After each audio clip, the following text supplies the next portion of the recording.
The Jake Asman Show will begin shortly. Thanks to all these great Patreon members who help support the show. Get your super chats ready. Jake will be here in just a moment. If you love the New York Jets, this is the place to be.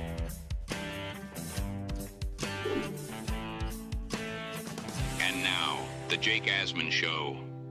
Today, we welcome back to the show one of the craziest and most passionate Jet fans we have. Joe Benigno joins us. We'll talk about the state of the Jets and, of course, honor an absolute legend who passed away today, the late, great John Sterling. It's the Jake Asman Show. Let's hit it and get it started. We sitting in here, we excited as hell. Now it's time to get to work. Are you a happy guy? Oh, my God. Let's go. I haven't felt joy talking about the Jets in a long time. When they announced it, I went, yeah!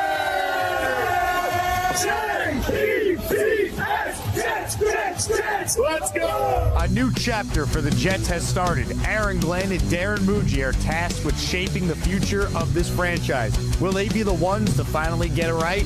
We will be here for every step of the journey on the Jake Asman Show, breaking down all the storylines, every game, and everything in between. Please subscribe and hit the like button below. Super chats, baby. Cut the line. The Jake Asman Show starts right now.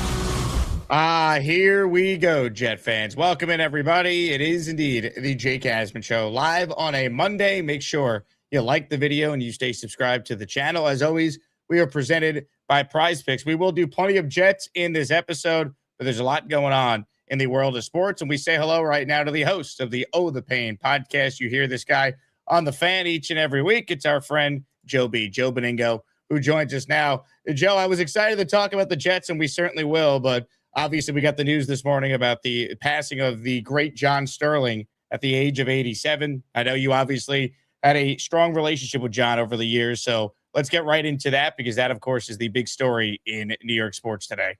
Yeah, I mean, it's really a sad day. John, let's be honest. John is one of the all-time great, not just baseball, but really, obviously, baseball was really more so. But he did basketball. He did the Atlanta Hawks. He did the Nets for a while. He did some hockey with the Islanders. This is one of the great broadcasters of all time, bro. I mean, let's be honest about it. I mean, this guy should be, and I said this for years about John Sterling, he should be in the broadcasters wing of the Hall of Fame at Cooperstown. Here's a guy that did think about this. You talk about the great Iron Men. You talk about Cal Ripken, Lou Gehrig, Brett Favre streak. This is what he did for 30-plus years, never, ever missing a Yankee game. Every regular season game, all the playoff games they were in over all the years, the World Series and all that. This guy didn't miss a game for like 35 years. I mean, are you serious? Like not one game. He was there all the time. The early days with Michael Kay, how great a team they were. And then, of course, he took it to a different level with Susan Waldman. That's baseball, Susan. I mean, that's what, that's become an iconic phrase when you're talking about baseball from John Sterling. The home run calls. Oh my God, we could go on and on with a Thriller by Godzilla, an A-bomb by A-Rod, a text message by Teixeira. We could go on and on and on. I mean, it's unbelievable. All the great, Burn, Baby, Burn for Bernie Williams. I mean, all the great home run calls he had. This guy is one of the great broadcasters of all time. And, John did it in a different way. John was an entertainer first and a broadcaster second. And a lot of people didn't like it. I'm going to bring up Phil Mushnick, and I like Phil. I agree with him on a lot of things. I disagree with him on a lot of things. I disagree with him. He took shots regularly on John Sterling, regularly killing Sterling. And I don't get it. You know what? It's not always just nuts and bolts, play-by-play, balls and strikes. It's more than that. It's entertainment. You have to be in it. One thing that people forget about in this business, anybody thinks they can just become a sports talk show host or, just a play-by-play man or whatever. It's more than that. You got to be entertaining, bro. This is entertainment. What we're doing here, it's more than sports. Anybody could reel off statistics or know a lot about sports. If you can't be entertaining as well, It ain't happening. And John Sterling took that. He recognized that, and he took that to a different level. There's no doubt about it. He's one of the greats of all time. I had a great relationship. He loved me. I loved him. I said for years I would have him on the show and say, John, when are they putting you in the Hall of Fame? You're one of the greats of all time. He never got the respect that he deserved. And maybe now that he's passed away, right? I believe he's 87 years old. Now that he's passed away, maybe finally he's going to get the respect and what he always deserved, and that's being recognized as one of the great baseball play-by-play men of all time. I think the Yankees should give him a plaque out in Monument Park. I think they probably will. And let's get him finally, he should have been on the earth when it happened, but finally into the broadcasting wing of the Baseball Hall of Fame. Well said. And for an entire generation of Yankee fans, he's all we knew in that booth. He called every pitch of Derek Jeter and Mariano Rivera's entire Hall of Fame careers. He was there for Aaron Judge breaking the American League home run record. I mean, he was on the call when he came back from the brief retirement in 2024 for the Yankees run to the World Series a couple of years ago. So he's a legend. I only got to meet him one time. It's when I was doing radio down in Houston and the Astros were playing the Yankees, and I went into the broadcast booth and got to talk with him for a little bit, and he couldn't have been more gracious with his time. And I mean, he's all I know as a Yankee fan, beloved. And you brought up the home run calls. I mean, it's a cottage industry is what he created. Yep. The Yankees would acquire a player, call up a prospect. You couldn't wait to see or hear what the home run call was going to be for that player. He was an original in every sense of the word, Joe, an icon. Yeah, he will be missed. I love you, John. Rest in peace. God bless him. And like I said, hopefully the Hall of Fame will finally do the right thing and put him in that broadcaster's wing. Absolutely. Well said. So from that, we'll transition now. And first time we've had you on, Joe, since the Jets had their draft where they came away with 4 picks in the top 50. Without spoiling it, I did already listen to part of your podcast where you were talking about the Jet draft. And I was listening to you going, is this the Joe B? I know you were very, very encouraged. In fact, I'd even use the word you were giddy with some of the moves that the Jets made in the draft. Break it down for us. What did you like so much about the Jets draft? I liked everything. I liked everything they did. I mean, I think for the first time in years, we actually have a front office that knows what the hell they're doing. I think Darren Mucci really knows what he's doing here. And you got to give Glenn credit too. I mean, let's be honest. I mean, we're all concerned about him being the right guy to be the head coach. And look, we all want him to be. I mean, let's be real. As bad as Glenn was last year and what we think he is, you're a Jet fan. You want this guy to succeed. I'm sick and tired of the revolving door of head coaches every 3 years, 2 years, 4 years, and we got a new guy. So I want Glenn to be the guy. But they did a brilliant job in this draft. Brilliant job. Let's start with David Bailey. There was a lot of conjecture. Is it going to be Bailey? Is it going to be Reese? The Jets were picking Bailey from the day from the end of the combines. The Jets knew this was the guy they were picking. They made a big deal about it when they didn't have him come into Florham Park. He was scheduled for a visit. He didn't come. Oh, they're not going to. No. They knew all along they were drafting him. And not only is this guy a phenomenal pass rush, he had this unbelievable year at Texas Tech, 14.5 sacks, helped lead them into the playoff last year and all before they lost that game to Oregon. And it wasn't his fault. Their defense played great in that game. The offense did nothing against Oregon. This guy, a lot of this is about character too. This guy graduated Stanford in 3 years. What? 3 years he graduated Stanford, and then he took the money to go to Texas Tech and play in that what's really becoming a big time program. I love Bailey, and I'm going to tell you right now, I want Bailey. I expect Bailey, and let's not sugarcoat this at all. I expect Bailey to be Myles Garrett. I expect Bailey to be Bruce Smith. This guy was the second overall pick in the draft. I don't want, dare I say Lawrence Taylor. I really don't want to say that. I don't want to compare anybody to him. But that's the kind of player, when you're the second pick overall in the draft, especially in a year where there was a big quarterback that went 1, okay? You better be that kind of guy. And I expect Bailey to be that. I got to tell you right now, bro, I expect Bailey to be, like I said, Myles Garrett, that kind of player, a Hall of Fame caliber player. I really do. That's number one with him. I love the pick of the kid, the tight end from Oregon, Sadiq. I think this Sadiq, he's going to be a tremendous player. He's a freak athlete. Okay, watched him play a couple games at Oregon. Basically the games in the playoffs. He's a big time receiver, and the fact that they were able to get him at 16 and then turn around and Muji coming back into the first round to get Omar Cooper from Indiana. Oh my God! I mean, come on. You have just added two major weapons to this offense to Geno Smith's to throw the football to. And I expect these guys, every one of these guys, Bailey, Cooper, Sadiq, to be starters from day one and to be major contributors to this football team from day one. And then we move on to what he did in the second round, taking this kid Pons, who basically is a clone of Aaron Glenn.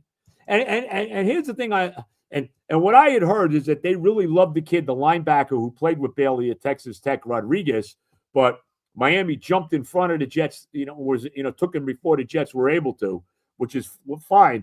Bouncing back and getting this kid was just this kid was a terrific player. And I love the fact too, bro. Here's what I love. You look at Bailey, you look at Sadiq, you look at Cooper and Pons. All four of these guys were in the playoffs last year. All four of these guys were from winning programs. And you took two guys from the national championship team in Indiana who played for Signetti, and this guy is a big-time coach. No, I love what they did in this draft. And let me even go beyond. Drafting Cade Klubnik, who obviously, to me, was the quarterback they were looking at all along. And that goes back to the plan that Muji had here going into this draft. They loved this kid Klubnik all along. They actually traded back up into the fourth round. They moved up to get him. This is the guy they wanted. And I understand he wasn't a ballyhoo guy. He wasn't Carson Beck. He wasn't the kid Aller from Penn State who wound up going ahead of him. Beck goes to the Cardinals. Aller goes to the Steelers. They love this guy played foot. He was and this is the kind of stuff that you got to love. He's a 4-year starter at Clemson, played all 4 years at Clemson. Had a big year his junior year. He threw 36 touchdown passes that year. Not so much his senior year, but the team was kind of down.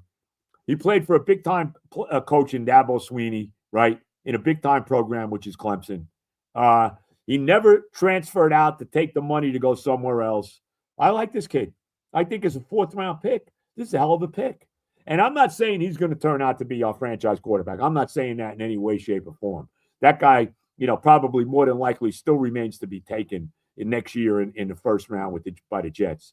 But this guy, first of all, you drafted him in the fourth round. This is a kid that's got no pressure. There's no pressure on this kid. This kid comes here with no expectation level whatsoever. I hope that he winds up being a solid backup to Geno. That's what I'm hoping for this guy. But who knows?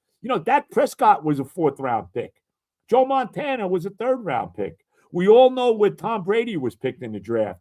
Brock Purdy was the last pick in the draft, right? What do they call that again? Mr. Irrelevant. Mr. Irrelevant. And look at him. Now, granted, he's playing for a big-time head coach and a big-time team in the Niners. But I don't know what Klubnik's going to be. So I love this draft. I love what they did getting this offensive lineman, him monster. What's his name? I forget his last name. The kid they got from the U. From Miami. Cooper. Yep. Yeah, right. He may be a starter too. He may be starting. He may be the guard that takes over for Simpson, who left. So I'm thrilled. I even that big nose tackle they took from Florida State, Jackson. I mean, who knows? So I think that this was an unbelievable. Again, it's only on paper. We got to see these guys play. It's a big lottery. Nobody really knows what these guys are going to be. But I really think that Darren Muji and Aaron Glenn did a spectacular job with this draft. I really do. And I expect, like I said, the first 4 guys that we picked, I expect every one of these guys to be starting and be a major contributor to this football team next year. So I want to go back to what you said about Bailey, because I agree with you. The expectations should absolutely be high. He was the second pick in the draft. We all knew that the Jets could pick any player they wanted besides Mendoza, who obviously was going number 1. But for him to be the level of player you're describing like a surefire Hall of Famer. Yes. What if he's not that, but he's very, very, very good? Like, would you settle for a guy like Will Anderson Jr. from the Texans, for example? Yeah, I'll take that. But I want more than that. When you're the second pick in the draft, and like I said, if you take the quarterback out, he would have been probably the first pick. Come on. I expect, like I said, bro, I told you, I expect Myles Garrett. I expect Bruce Smith. This is what I expect. I don't want to go to Reggie White and I don't want to go to LT, but that's the kind of guy I expect. And the fact that this kid, I'm telling you right now, to me, this is a big factor why the Jets took him. The fact that he graduated Stanford in 3 years, Stanford's not exactly, Prairie View here. Okay. You gotta be smart to go to Stanford. I know they have athletic college scholarships, but you're no dummy if you're going there. That's basically an Ivy League school on the West Coast. All right. So the fact that he graduated there and he took the money with 1 year of eligibility left to go play at Texas Tech and help lead them into the college playoff. I love this kid. You can talk about Arvell Reese all you want. And look, the Giants, he fell right to the Giants at 5. And yeah, I'm sure he's going to be a real nice player for them. Did that bother you? Because obviously the big debate was Reese versus Bailey. Reese might have the higher ceiling. Bailey, the more production. They were taking, like I said, they were taking Bailey all the way. There was never you never bought into it because there was a lot of buzz that, the Jets, they canceled the visit with David Bailey. So would you really take a guy second overall and give him $60 million guarantee that you didn't spend every second that you had available with the guy? Yeah, that they knew. They knew already. They knew. And that's what I love about this with Mamuji and what they've done. They had a plan all along, bro. They went into this draft. They had a plan, okay? If you think they didn't have a plan, you got to be kidding yourself. They knew exactly what they were going to do. They were never going to take Ty Simpson with the 16th pick. They couldn't anyway because the Rams took him at 13. They were never, ever going to do that. They knew all along what they were doing here. And even with the quarterback, this is the you can say whatever you want. This is the quarterback they were targeting all along. And I, had some people say, what are you doing? No. They knew what they were doing. They traded up in the 4th round to get this guy. So they obviously wanted him. Why they didn't just take him at 103, though, I don't understand. Because that's my only gripe with it. Like you had 3 forwards. Because they felt that they didn't have to. That's risky with a quarterback, though. That's the only thing. Okay, but nobody was talking about, let's be honest, bro. Nobody was talking about Cade Klubnik. Who was talking about him? Nobody. All right? No, people thought he was going to go in the 6th or 7th round. What? People thought he was going to go in the 6th or 7th round. That's right. But when you really look at him, and I saw him play a little bit at Clemson, like I said, he's a 4-year starter. I love that he played a lot of football there. This isn't Simpson who played 15 games and here I am, And he went to a great spot because he's not going to play for a while. He's going to sit for a couple of years behind Stafford, and he's in a perfect spot with McVay and all that. He'll probably turn out to be pretty good. But I love that they did that. I love this draft. There's no other way. Now they got to make it happen. It's got to happen on the field. But I don't know if I've ever loved the draft as much as I love this one. I got to tell you. And the fact that he wound up to got into the 1st round to get Cooper as well. That made the night to me, Joe, because I don't know how you felt in real time, but watching it, and I was there. So just being in like the media room behind the stage and kind of living in real time. Like when they made the pick of Sadiq, it's not that I didn't like the player. I just didn't trust, the Jets are going to be the team to get the most out of the tight end in the offense. They really need a receiver. And then I don't need to tell you about the Jets' history of drafting wide receivers in the 2nd round beyond. So when they made the move back into round 1 to get Omar Cooper Jr., who I would have been fine with at 16, I'm like, great. Wow. With 2 pass catchers, the Jets in their history have never come away with from a 1st round with 2 pass catchers in the same draft class. Yeah. So that's unbelievable right there. And again, the fact that all these guys come from winning programs, bro, to me, that is a very big deal. I really believe it. And like I said, going back to, you want character guys too. And this Bailey, obviously, he's a character guy. So I love what they've done here. I'm very excited about the football team. I think this team's going to be much better. This is a completely revamped team. You take a look at this defense. This is a whole new defense. When you look at what they did in free agency, when you look at what they did trading for the guy Sweat from Tennessee, bringing in Demario Davis, who's really going to be a leader in that locker room, bringing in Minkah Fitzpatrick, the defensive back from the Bears that they brought in. I love what they've done here. I can't say enough. And I think they're going to be much better than people think. I think Geno's going to be a solid player for them next year. I think they got a really solid offensive line. They got a bunch of weapons on offense now. I think Brees Hall's going to have a monster year. Brees Hall is playing for a contract. Do you want him to get that contract before July 15th or play on the tag? Because they can either get a deal done by July 15th or he plays on the tag for the year. Well, either way, I don't mind him playing on a tag because that means he's playing for a contract. I have no issue with that at all, Jake. I really don't.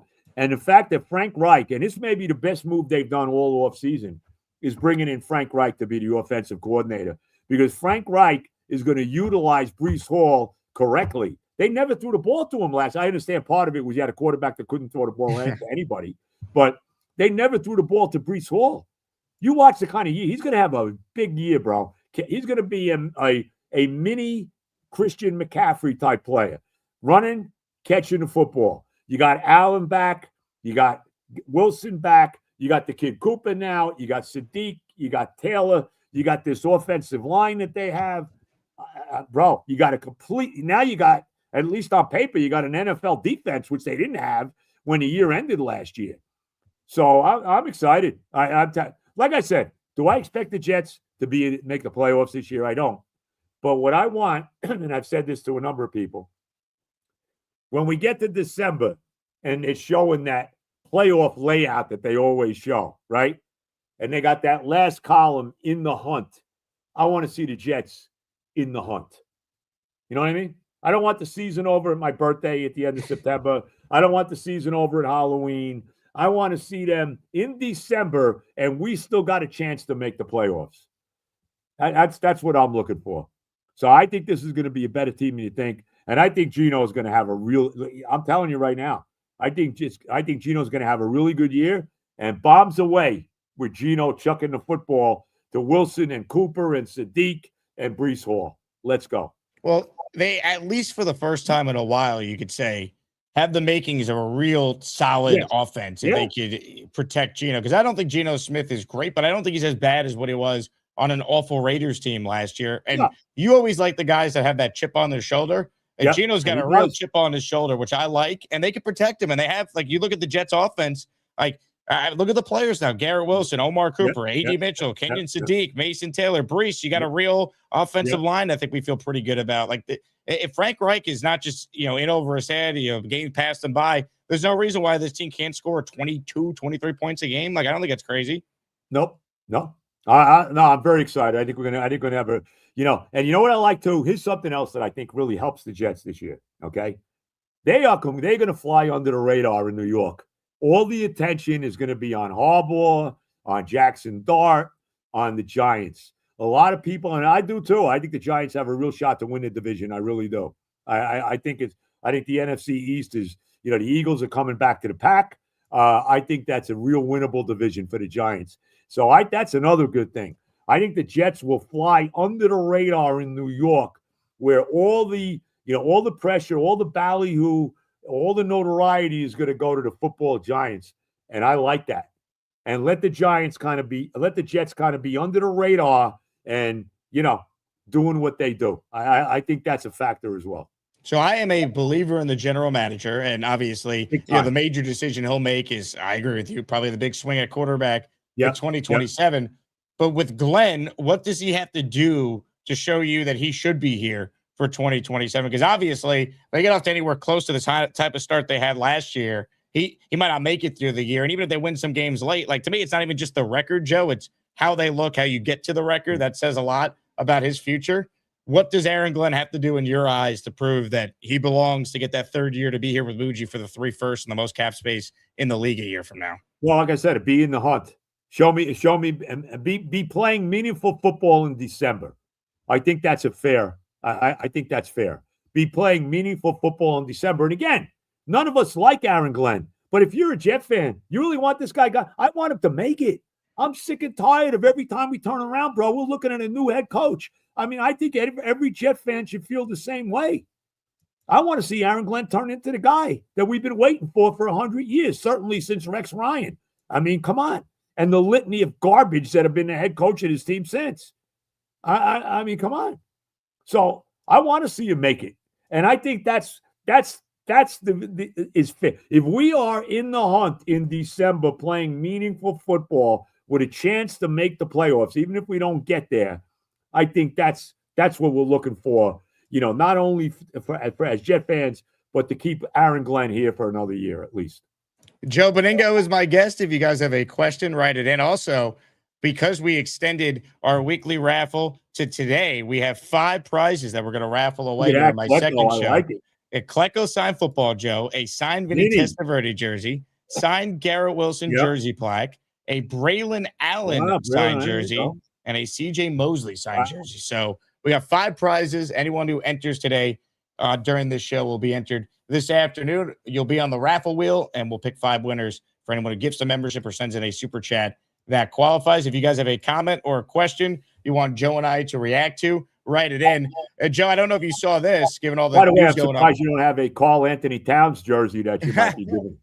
I got a playoff towel for you right here, Joe, if you want me to send there that you go. Did you go to one of the games? Were you there for one of the games? I've been to all the home games so far, and I'll be there tonight. So they better win. I think of you every time the Knicks start a series at home because they can't lose game 1. Because as you know, in their history, the Knicks have never won a playoff series. They've lost the first game at home. Tonight is a must-win game. No, I'm serious, bro. You're right. It is a must-win game tonight. And I'm telling you right now, let's talk about the Knicks for a little bit, okay? Boston would have been a much better matchup for them. Agreed. Philadelphia is a much tougher team. If you got a healthy Embiid, and he was still, even in Game 7, he was hobbling around at the end of Game 7 there in Boston the other night.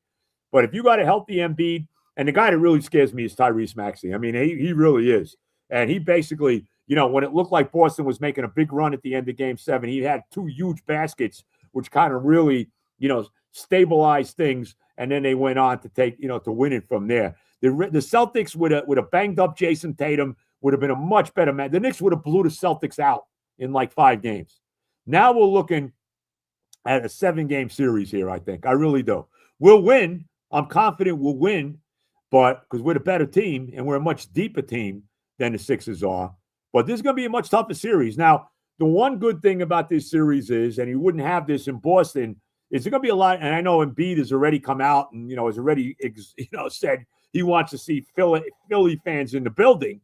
But there's going to be a lot of Knicks fans down here in Philadelphia. Well, did you see what Philly did? They restricted anyone to be able to buy tickets that doesn't live in the Philadelphia area. So now you got to go on the secondary market, which still won't stop Knicks fans from invading that building. Of course not. And Josh Hart made a great comment. He said, look, let's be honest. He goes, it's cheaper to get a ticket in Philadelphia than it is at the Garden. I mean, God knows that, So, look, I think this is I think this Knicks starting lineup is the best starting lineup we've had since the championship years. In all due respect to the Ewing years, Patrick never had a supporting cast like this team has now, like Jalen Brunson and Cat have now. And they're a deep team, like I said. Look, I keep saying this, bro. If we don't win this year, when are we winning? If the Knicks don't, and I don't want to hear finals. I want to win a championship. It's been 53 freaking years. If the Knicks don't win this year, you tell me when. Tell me when. And what's going to happen? Mike Brown is going to get fired if they don't get to the finals? Are they going to try to make another freaking trade to, mess this team up more? I don't know.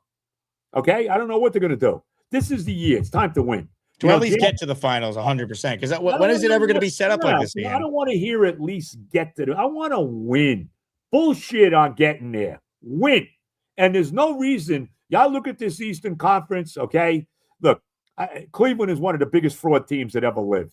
Now, I think Detroit will beat them in that series, and the Knicks are going to beat the Pistons too. I mean, I know the Pistons gave them a rough time last year and all that. The Pistons are lucky to be alive. They were playing a team like the Magic, who, if it was any kind of a decent team, would have closed them out in Game 6. They blew a 22 freaking point lead in that game, and then couldn't score a point in the second half.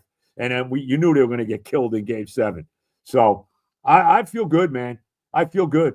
And I'll worry about the West when it's there. I don't care who comes out. The Thunder, the Spurs, the Lakers. That's my point. Like it's set up for them to at least get the finals. You worry about who you play then. That's right.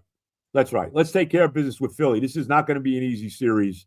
Let's go take care of business and obviously win Game 1 tonight. This is a must-win game tonight at the Garden.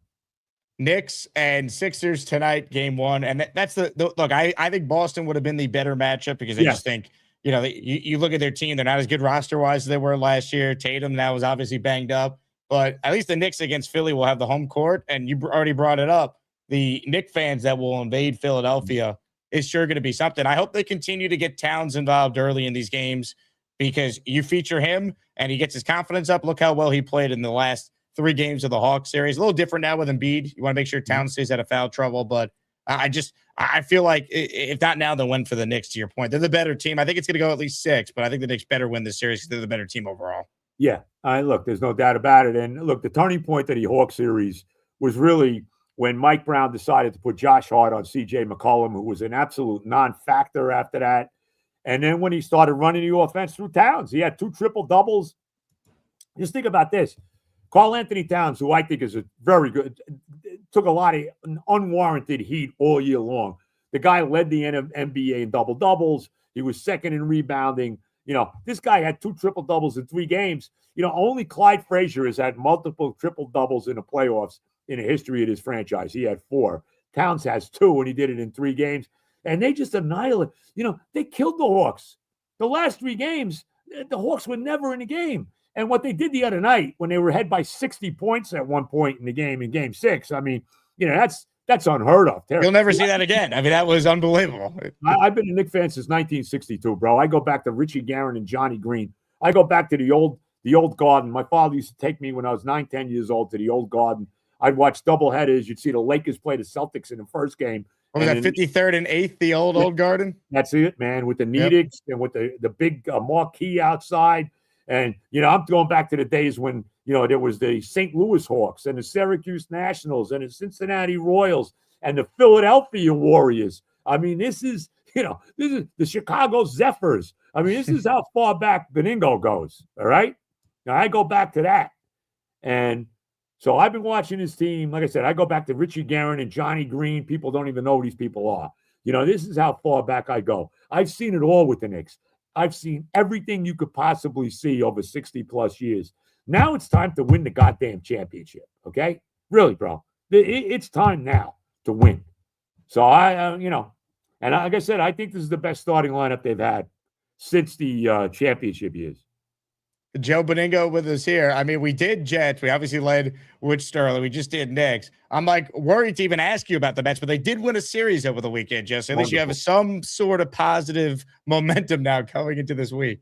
Yeah, they're a wonderful 12-22. And let me say this, with a genius, David the Genius Stearns, and even the owner, because he sold us a bill of goods too. We were going to be the Dodgers of the East. Yeah, okay. Hello. Dodgers of the East. We're going to win a championship in 3 to 5 years. This team's gone backwards. And look at these guys that he brought in. Polanco, where is he? Oh, he's on the IL. Luis Robert, where's he? Oh, he's on the IL, right? Marcus Semien, you're going to tell me that he's better than Brandon Nimmo? Give me a freaking break, okay? How about Bo Bichette? What's he doing anymore? What's his OPS? Like 520? He's supposed to be this big RBI guy. Give me a freaking break. He's a glorified singles hitter at best. And he's going to be gone at the end of the year anyway because he got this freaking opt-out. And they gave this guy $42 million. Give me a break. Outside of, the one good thing yesterday is it was homegrown Mets that did the job yesterday. Vientos and the kid Benj, who had a terrific game, made a great catch, had a big RBI double and all of that. And I'll give Stearns credit for one guy. I'm going to give him one guy because I tell it like it is. Clay Holmes. This guy, he brought Clay Holmes in. He was a relief pitcher for the Yankees. He made him a starter. He's one of the best starting pitchers in baseball now. And in all due respect to Nolan McLean, the number one starter on the Mets is Clay Holmes, okay? He's got a 1.69 ERA. He pitched into the 7th inning yesterday. He's been giving him length and all of that. I'll give Stearns credit for Clay Holmes. Holmes has been very good, yep. But this team is a disgrace. The fact that they let Pete Alonso go, he had a pretty good weekend with the Yankees. I guess they play again tonight, Baltimore and the Yankees. Hit a couple homers over the weekend. Did have a big, in a big spot, hit into a double play with the bases loaded and all. But still, Pete should be on his team, right? Nimmo should be on his team. McNeil should be on his team. And even Diaz. I know Diaz is hurt. He was going to get hurt anyway if the Mets brought him back. But that's the bottom line. This team was destroyed by David Stearns, and Steve Cohen watched as he did it. And let's be real, too, and I don't want to get too far into it. You take a look at the guys who aren't here anymore. There's reasons that they are gone that go beyond baseball. And I'm going to leave that alone right now. And isn't it fitting, okay, and as much as I love Lindor, okay, All right, because he was like the clubhouse lawyer on this team. Okay, let's be real about it. And it's almost kind of fitting that he's hurt and is going to be out for about 3 months or whatever it's going to be. So, and how about Juan Soto too? Can I this guy? I am sick and freaking tired. This guy never gets a big hit. He never gets a big hit. The game the other night against the Angels, bases loaded, right? Come on, Juan. Now's your time. What does he do? He freaking strikes out on a goddamn check swing. He had a couple situations yesterday where he could have drove in and run. He never does. He hits a home run when they're winning 6-0. Give me a break. Him too. Which is shocking because his 1 year with the Yankees, he was as big of a clutch hitter as they've had in years. Well, he was on the Yankees. Isn't it? He's on my team. We'll take him back. And how about the fact, too, with Soto? I got to say this, too, and you got me going on the Mets now. I'll say this about Lindor. Lindor's there. Like, even though Lindor's not playing, he's in the dugout with his team. When Juan Soto was out for those 15 days or however long he was out with that calf injury, he was nowhere to be found, Jake. He wasn't with the team. Where was he? What was he, basking on an island somewhere? Where the hell was this guy? He's got to be pretty down on your list of complaints for the Mets, though. Like, he's the one guy. He's going to hit. He's going to produce. I expect this guy. How about him carrying this freaking baseball team, bro? Is that too much to ask? At $50 million a year, is that really too much to ask of this guy? So no. The number one. Look, the number one problem is obviously the owner and the. Let me get his right title. The president of baseball operations, the genius that went to Harvard, who has destroyed this team, destroyed them. And I want to see. I'm telling you, bro. I love my team. I hope they win 65 games this year and Stearns gets fired, because that would be a successful year. Let me tell you right now. Do you think he'll get fired though? Mendoza's not. He's gone. I think if they really go into the tank, how do you bring this guy back? How does Cohen bring this guy? This guy's done nothing. This guy was a small market GM in Milwaukee. Oh, by the way, he didn't win diddly squat there. What? Why? Because they made the playoffs a couple times. Big freaking deal. Give me a break. I can't stand Stearns. I can't stand him. He destroyed this team, and like I said, he dumped the guys on his team. Look, these were 3 homegrown Mets that he let go. He got rid of the heart and soul of this baseball team. And again, there were reasons that they got rid of these guys that go beyond baseball. I mean, I don't want to get into it. You know what I'm talking about. Super chats, cut the line. Kevin wrote in, Joe ranting on the Mets is gold. Doug wrote in, he goes, Joe, I've always been impressed by your excellent memory. What's your secret? I like to share with my parents, who are both a little older than you. Bro, my secret. I've lived it. I've seen it. I started following sports. My first memory of sports was Bill Mazeroski's home run in the World Series in 1960, right? I've seen it all. I've seen the Mantle Maris in 61. I've seen everything. I've seen every one of my teams win championships. Who can say that with the teams I root for? I've seen them all. I see the Jets win the Super Bowl. I've seen the Knicks win 2 championships. I've seen the Mets win 2 championships. I've seen the Rangers win a championship. I mean, come on. Did you always have like the photographic memory? Because Joe, I've had you on.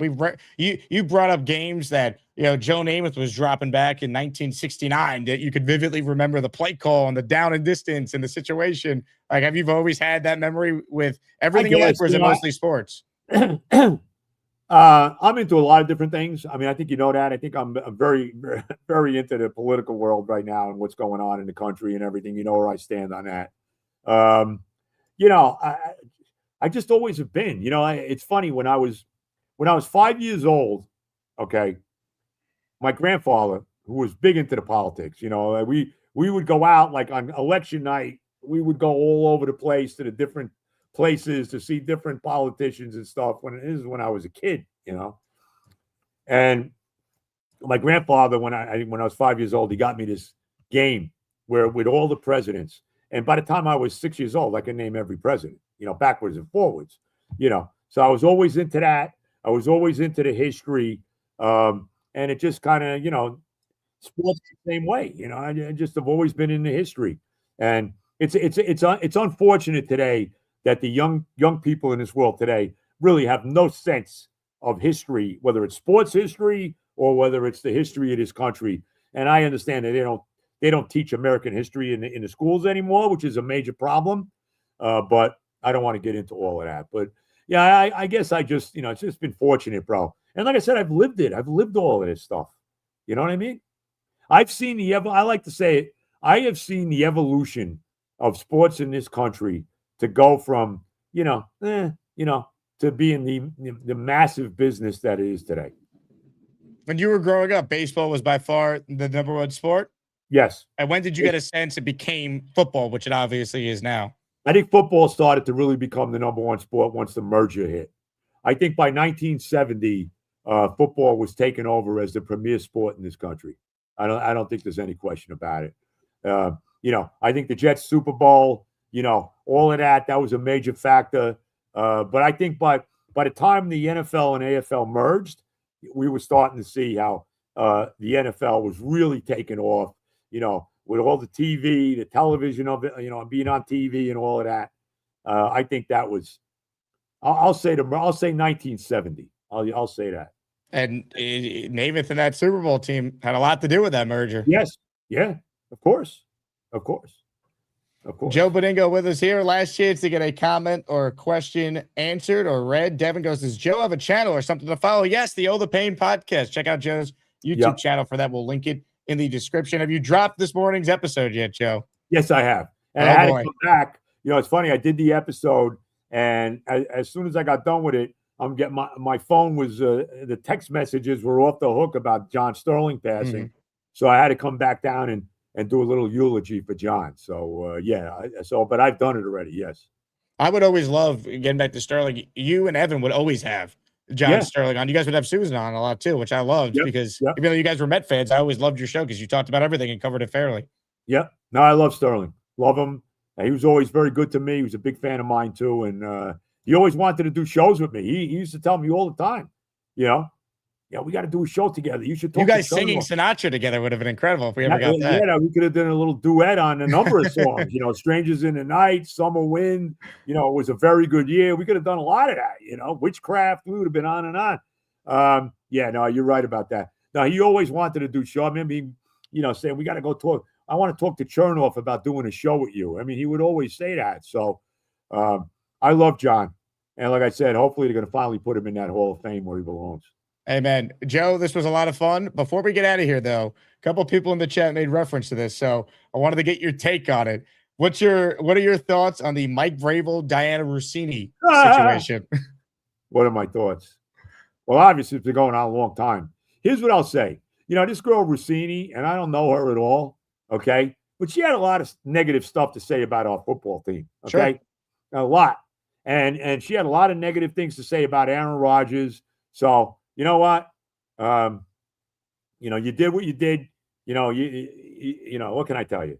I guess she's out of it now. She's gone. It's funny though. It's funny. The Patriots, whether it's Bob Kraft, who I think his wife's about 35 years old, whether it's Bill Belichick with his 25-year-old girlfriend, or now Mike Vrabel and his girl, the one thing about the Pats, all they do is win. Maybe Aaron Glenn should be fooling around. I don't know. Aaron Glenn and Rich Savini getting caught in a hot tub? Maybe. I don't know. I mean, But look, if you think this is the first time that something like this has happened, come on.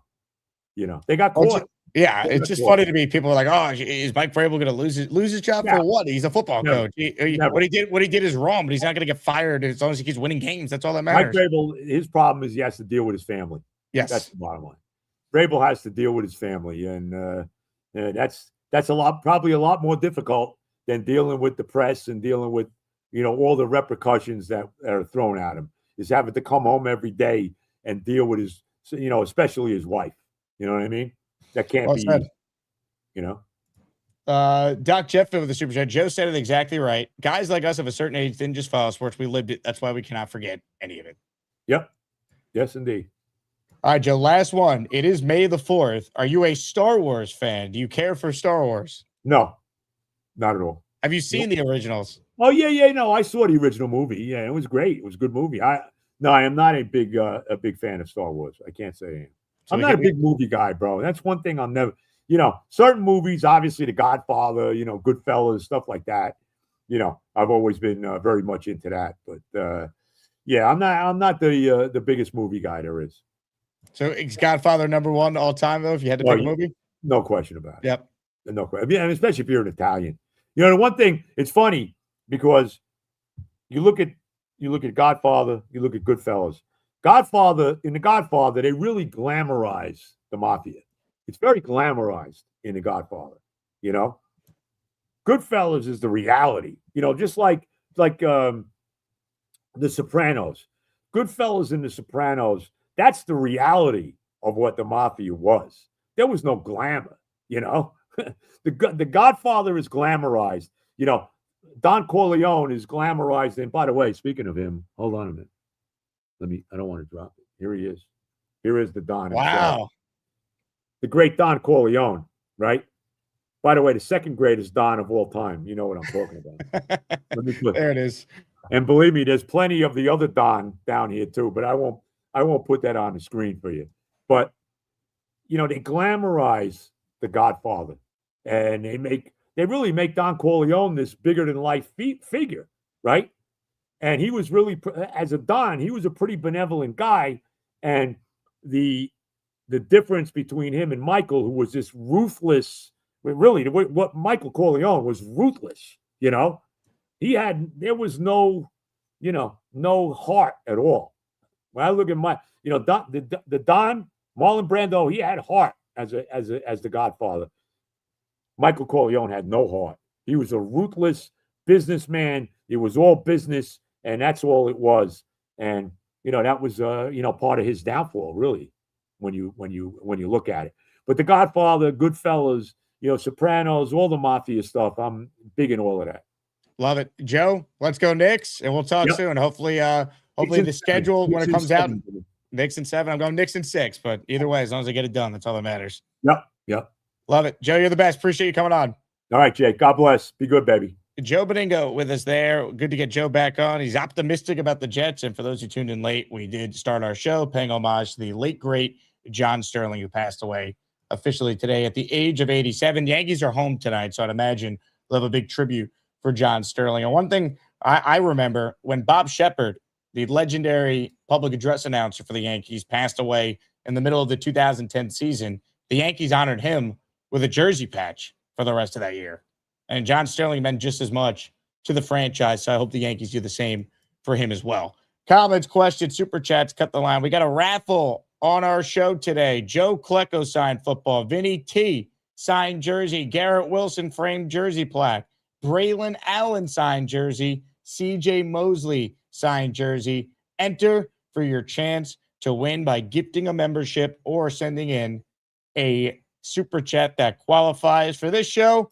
Let's allow $5 super chats to qualify. So Doug Developer and Doc Jet Fan both in the raffle this afternoon for one entry each. King and Dream says, I'm here. G, Jake, big up to the OG Joe. Jet up. K&D, appreciate you being here, my man. Hope you're doing well. Thunderlips wrote in, they don't teach cursive. Kids confused with signatures. Yeah, they really don't teach cursive anymore, right? Because everything's just so online. No one knows how to sign anything. That's a good point. The Doc wrote it earlier. Settle for Will Anderson. Let's get serious, bro. I mean, look, I love Joe. Him being like, hey, David Bailey's got to be Myles Garrett or Bruce Smith. I mean, come on. We're talking about those are like inner circle Hall of Famers. What they need is for David Bailey to be a phenomenal football player. I think Connor Rogers comped him to Brian Burns. Like, I think if you're a Jet fan, you take that. And Brian Burns, look, is he one of the best pass rushers in the league? Yeah. He's one of the best overall players in the NFL. Probably not, but he's very, very good. I think you'd settle for that. I mean, Brian Burns has had a 12.5 sack season, 16.5 sack season. Like, he's really good. All right. Got paid big money. I think you take Brian Burns' career in a second if you're the Jets. Look at the other players that the Jets have taken second overall in their history. So I think Joe's a little over the top with the expectation for Bailey. You know, he's not going to be Myles Garrett. Myles Garrett coming out was like way more highly regarded from what I remember than Bailey was, but we don't know. I do think Bailey's going to be very good, though. Rick says he'd take Brian Burns any day. Amen. Hey, shout out to Doc Jet Fan. He's the first to enter the raffle via a gifted membership today. He gifted 5 channel memberships for our community. Let's go. Hey, go New York, go New York, go. Go New York, go New York, go. Doc, appreciate it. Here are the 5 people who are now channel members courtesy of Doc Jetfan. Mike Hawk Hertz, Italian Stallion, Scott Seymour, Dodgy Hamstring, Ernesto Jimenez, all receiving a gifted membership. It feels weird, man. This is the first show we've done in like 2 months where there's no Asmaniac Madness to preview or to break down or to have a live in-show vote. Congratulations to our new champion, Chef Kevin. He won on Friday our second ever Asmaniac Madness tournament, defeating Gary 3D Boxing. It was a wild run. I want to thank Kevin for going out there and competing the way he did all tournament long. Shout out to Gary 3D Boxing for coming in second. Charles Gorman of the Big Fella for reaching our final 4. The full bracket you see on the screen, we started with 68 if you include the play-in round. We cut it down to our field of 64, and our champion was crowned Friday afternoon on the show. So Chef Kevin now officially part of Asmaniac lore as our second ever champion. So Mr. Bonesy in 2025, Chef Kevin in 2026. Congrats to him on a tremendous performance in the tournament. Who's your pick for 2027, baby? You're way too early favorite. Write it in the chat. Could it be someone who hasn't started calling the show yet? You never know what will happen. We're presented by PrizePicks. Play $5 and get $50 instantly when you use the code HMA. Hey, if you're like Benigno and you think that David Bailey is going to be Myles Garrett, well, then you're going to definitely want to take the more on the 6.5 sack number you'll find on David Bailey on PrizePicks. Also, take the more on Garrett Wilson going over 4.5 touchdowns. And I think Arvell Reese is going to have at least 3 sacks. So I'm going more on him. You can see they got rookies that are now featured on PrizePicks future lineups. So go make your own.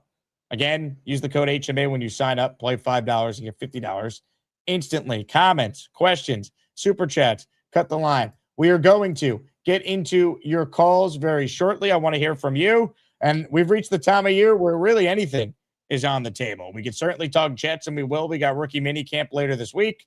Knicks, second round series, 4th straight year. They're in the second round. Don't take that for granted, Knicks fans. They're the only team that has done that. That is certainly on the table as the Knicks start the series against the Sixers tonight at the Garden. Baseball in full swing. Obviously, we paid homage to the late, great John Sterling, so we certainly could talk about that. But appreciate everyone being here. Like the video. Make sure you are subscribed to the channel. We will take a quick break. When we come back, we rip through your outstanding calls right here on the Jake Asman Show. Back right after this. As for Spanish. They'll give you both languages. You guys think that they blasted someone onto the moon, but they can't deliver a package. I'd like to speak to an agent, please. Now. I said now. As for Spanish. El por favor. They just hung up on me, sons of bitches. It's because everything is, AI, artificial intelligence. I don't think people walked on the moon. Right? Explain this then. Yeah, you were there. Half the other calls call in and tell Charles to get a job. But if I tell a woman to stop being loud, get a husband, and stop being a hoe, I've crossed the line. But telling Charles every day, he's fully aware that he needs a job. But I just wanted to go back at Briga. He's my least favorite person I think I've ever spoken to. And I mean that in a real way. How's it going, Dave? You're far from extraordinary, my friend. Nerd. You reach fireball levels calling me worthless, okay? Of no value. That's all I can say. Just to clarify, of no. But by worthless, I meant of no value. You're a valued person. All you do is condemn people. I don't condemn anyone. You condemn everybody else. Who did I condemn? Everybody, all the time you're on there condemning a single person. That's one lie. Continue. Hey, don't ever call me a liar. Fat mouth. Don't call me a liar, fat mouth, okay? Hey, I'm 32 years older than you, and I don't fear you one bit, buddy. You shut your mouth about me. You call me worthless. You crossed the line. Conversation. This is gonna. You're an idiot. This guy doesn't listen. I'm listening. Go on. I'm listening. Talking. Spout it out, bird brain. Shut the hell up. If you want an answer, shut your mouth. Say it. What's your question? What's your question? What's the question, I don't bird have a brain? question. You asked me a question, you retard. This is You're a retard. You know what? I'd like to knock your face out of that wall. I don't care what is your daily activity? What do you do all day? What do you do all day? When you ask a question, wait for the answer. Okay, answer. I've asked. I'm waiting. You're 74 years old. You have no basic social skills. Just shut your mouth and stop talking. 74 years old and this socially retarded. Hey, don't ever call me retarded. Hey, fat face. Don't call me retarded. Stop talking. You're 74 years old and no one ever taught you how to have a conversation? It's amazing. You're just a provocative person. That's all. So is Jesus. Don't compare yourself to the Lord. You're far from it, my friend. I'm like. Well, okay, that's great. Are you born again believer or what? Of course, I'm a born again believer. I was born again 13 years ago. Good. That's good to know. At least you got one thing going for you. One thing. I don't even like. I think you have a heart for Christ. I do. I just think you have no social skills. I think Christ can use you. I do. I think you have. You know exactly. You know everything. You're a man of great value. The man that knows everything. The man that corrects people. The man that condemns people. The man that takes scriptures out of context on a daily basis. Bobby to get a job. You do that all the time. That's what they need. They need to have. Why does Charles? Why? What says who? Charles. Did you see the language this man used? If Charles wants a job bad enough, he'll get a job. He doesn't need you to hold his hand. I'm not holding his hand. He needs to be productive in life. I don't know what Charles does all day. I have no idea what he does all day. I don't know what he does. Probably nothing, He likes Charles. Charles is a grown man. He's not 16. He's a grown man. He knows what he needs to do. He's not a grown man. He needs to grow up. He's 32 years old or something like that. He's 32. That doesn't mean he's grown up. Yeah, he may be sized up, but he's not mentally sized up. If he wanted a job, he could go get a job. That's what they're trying to get him to do. That's all. He doesn't want to do it. But he has to try. He's just wasting his life away. Not only does he not have to try, he's not going to try. He can't live like this forever. He might get so desperate that he becomes motivated, but he's not at that point. I can't do it for him. Well, we want the best for him, right? I want the best for him. I'll pray that God blesses him with motivation. I'll bless that God blesses him with a job, but I can't make him go get the job. I can't go out there and get it. He has to get to the point where he realizes that. Stop that terrible language. His language is horrid. Fuck you, Dave Berger. All right, well, we don't have anything else to talk about, so... From the mouth comes an overflow of the heart. Well, there you go. Not you. You don't have a potty in your mouth, but people with a potty in their mouth have a sewer in their heart. Well, yes, everything comes from the heart, so... All right, well, take care of yourself. Dave, be good. God bless you. I do think you have a heart for Christ. I do. The Lord put it there, not me. I agree. It's all by the grace of God. So sin that remains, penalties been paid for, dominion no more, but the sin remains, okay? God bless. God bless everybody. Come to Christ. Ladies and gentlemen, the winner of that Rumble had to have been Jesus Christ, right, Nick? What a moment in time. Comments, questions, super chats, cut the line. Open phone lines for anyone who wants in on our show today. Hollywood Rio is in the raffle for one. Hollywood, thank you very much.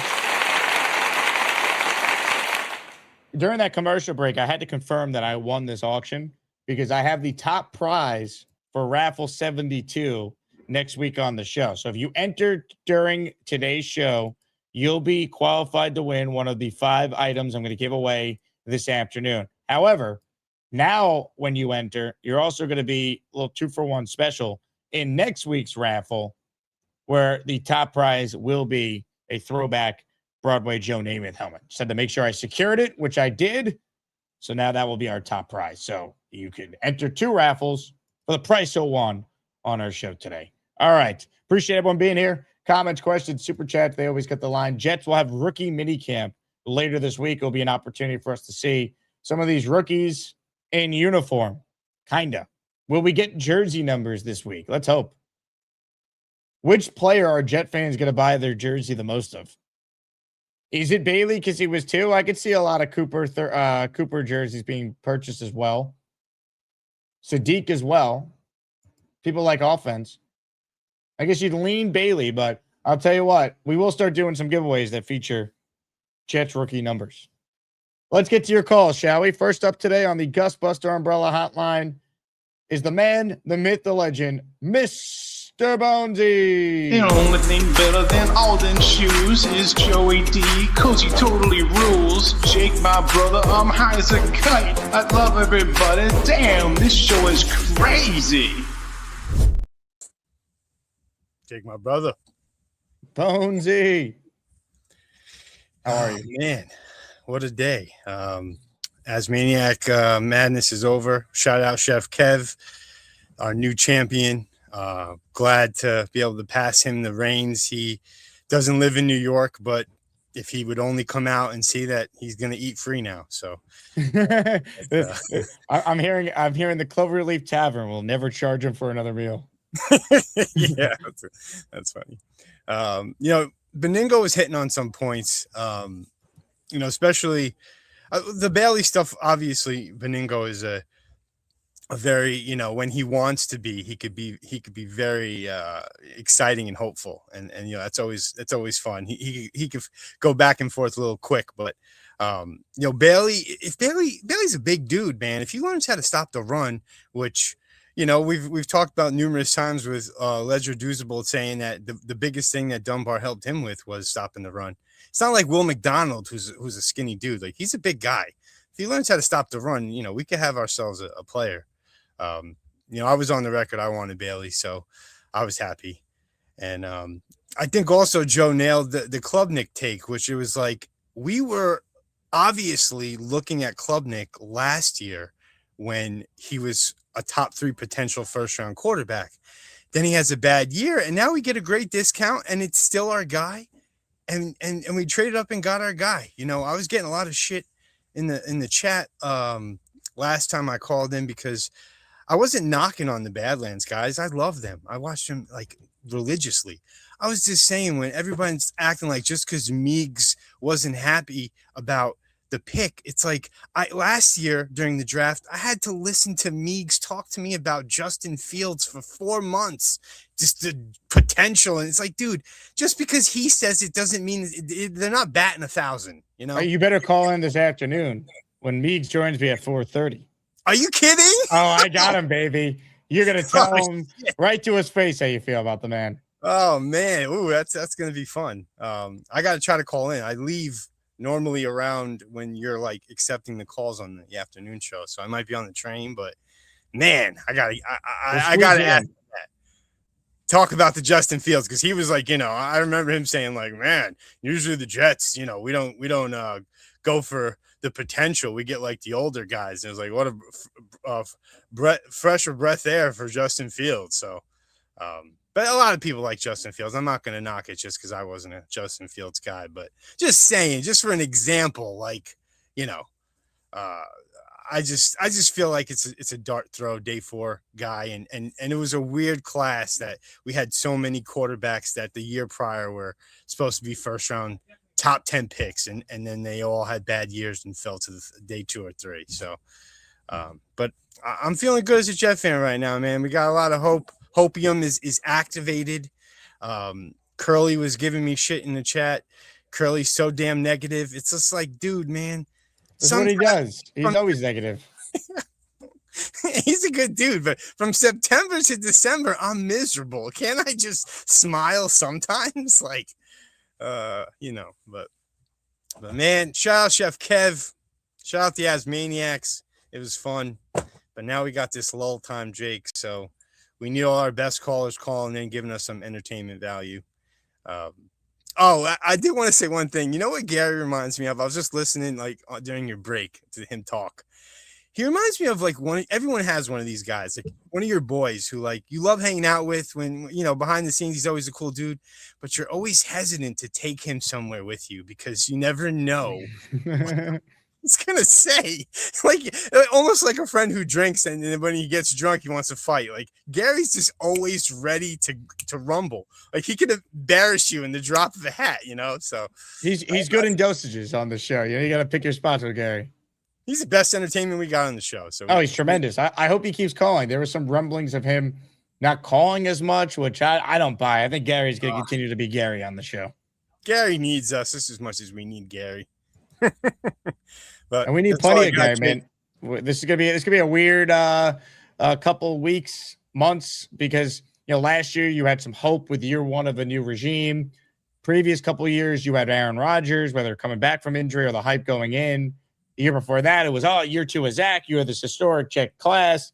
This year a lot of us have doubts on the coach. Expectations are pretty low. There's some reasons for optimism, but that's not really until you get to the 2027 offseason with the draft picks and the cap space.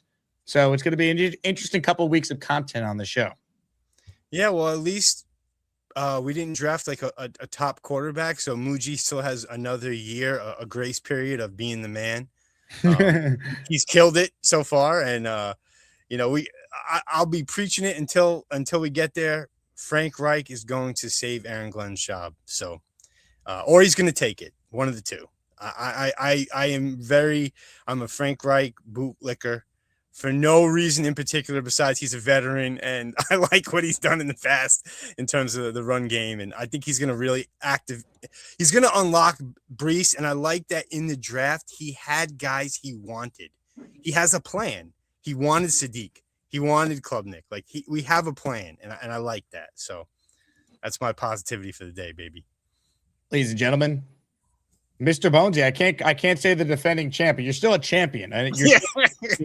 Brother Yeti said it best. My brother, I'm the people's champ.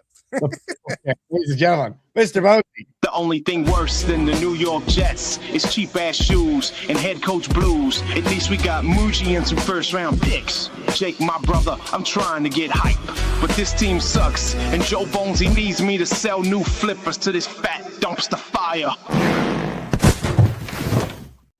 Jet Life Angel, shout out to Jet Life. He is in the raffle for one. Let's go. No, thank you. Jets. Let's go. Reminder, if you ever missed the show, it's available as a podcast. Just listen on Spotify or Apple if you can't watch the show every day on YouTube. We're going to get to more of your calls here on our show. Mr. Bonesy talked about entertaining callers. Ladies and gentlemen, for the first time in the new week, we say hello to this man.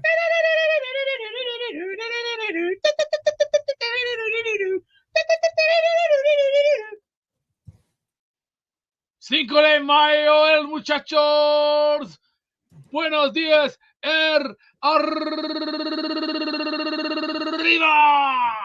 Arriba. And don't forget, too, you know, also there was a movie in New York where you guys were at, Short Circuit 2. There was a gang group that used to call themselves Los Locos Kick Your Ass, Los Locos Kick Your Face, Los Locos Kick Your Balls into outer space. Yep. That's tomorrow, Cinco de Mayo. Today's Star Wars Day. Help me, Obi-Wan Kenobi. You're my only hope. I didn't cut no cheese on that one. I didn't even eat cheese. Once I gotta lay off that cheese, that'll make you fart like crazy. We're gonna be just fine.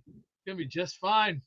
Gino's gotta stay out of. He's gotta stay out of the heat. And if he gets knocked out, that new kid that I like him from Clemson. We gotta break him in a little. Example. Take an example of this. Baseball. 162 games a year. As a matter of fact, how you doing there, Derek? How you doing there? This is Mr. Sacco.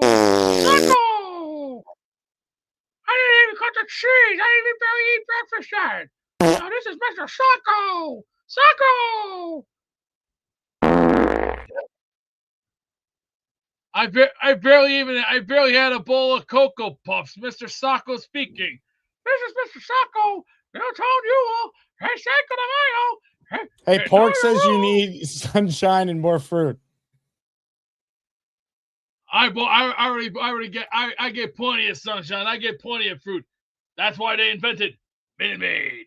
Hey, do you have hot water yet? I heard you say to Nick Shine that you don't have hot water. No, I don't. Hot water heater's been down. I gotta get a brand new one. It's a pain in the ass. I mean, right now I'm already looking into water heaters right now as we speak. Not fun. We'll be okay. We'll get this taken care of. And I'm also looking at carpeting too. Trying to find new carpets because the other one outside is shot to hell. That's going to run me about a good maybe 5, maybe 6. But we'll see. We'll see what happens. Hey, that schedule, I'll be ready. May the force be with you. Hey, that's a high. I'm the global beast. I'm going to save the universe. Let's continue with your calls now, shall we? Ladies and gentlemen, on the Gusbuster Umbrella Hotline is the one, the only, the Kyle Clifton.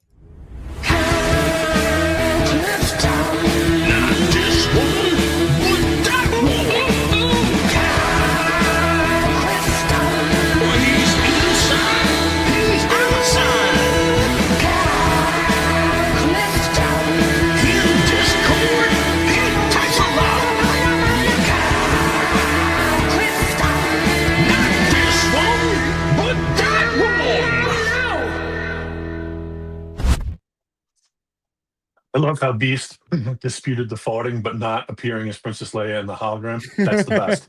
It's a good take. Yeah, I'm optimistic. Like, I mean, I think people know that I'm not a Glenn guy. I don't think that the movement in the fourth round was great value. If they like Klubnik, I have no problem with Klubnik as a developmental guy. But like, there's plenty to be optimistic about, right? Like, we should see improved quarterback play. We think that the position, offensive skill players are much improved. We think that turning over the safety room was a good move. We've got additional depth. With the cornerbacks, we do have some problems, as we've been discussing in the chat with, whether our center is a starting frontline guy and whether we have enough depth at middle linebacker. But I mean, we got to kind of see what we have with Maui Noah, right? We kind of got to see what we have, as the season goes on with Inez Cooper. Maybe there'll be a point, sometime midseason if there's some injuries and when we get Cooper out there and he shows a little something, we can feel a little bit more comfortable moving Tip back to center, where I think he'd probably be a improvement over Myers. But I mean, Tip to me has been killing it at right guard. That's why I was kind of really hoping that we bring in someone to challenge Myers. But there's a lot to be optimistic about. There are some good coaches on this team. I would have probably stuck with Engstrand, but like, Reich is a good football man. I don't mind giving him an opportunity. Glenn is going to try and save his job. So for him to have his hands directly on the defense and enact his vision probably isn't a bad thing. That makes it easier to truly evaluate what he's doing, who's responsible. Like, you get a clear answer under your coach no matter what now. Yeah, he's in lockstep with the GM, so he should be able to procure the players to make his system work if it's ever going to work at all. So, there's a lot to be excited about. But really, we got to keep our eye on the ball and just realize that in 2027, let's get our quarterback and make sure we can hit the ground running and end this goddamn playoff drought. We're setting the stage. The problem is we got to wait that long until we get to finally see it set and then in action. Yep. I appreciate your time, Jake. Kyle, excellent call as always. Appreciate you. Shout out to everyone who's tuned in this morning. Hope everyone had a great weekend. Mike Doramo checks in. My wife was getting a cup of coffee, and on the way by, she said, WTF are you listening to? Well, just tell her it's Star Wars Day. May the 4th be with you. Help me. Obi-Wan Kenobi. You're my only hope. And now, back to the Jake Asman Show. Ladies and gentlemen. I'm the global beast. I'm gonna save the universe for beep beep. More of your calls right now. Stefan is next. Hey, Stefan. Hey, how you doing, Jake? Thanks for having me. Stefan, what's up, man? Not too much. How about yourself? Can you hear me? Oh, I hear you. Yeah, I was ready this time and made sure not to go anywhere. You're locked in. Look. It is Star Wars Day though, so if you want me to put you on with Beast, you just tell me.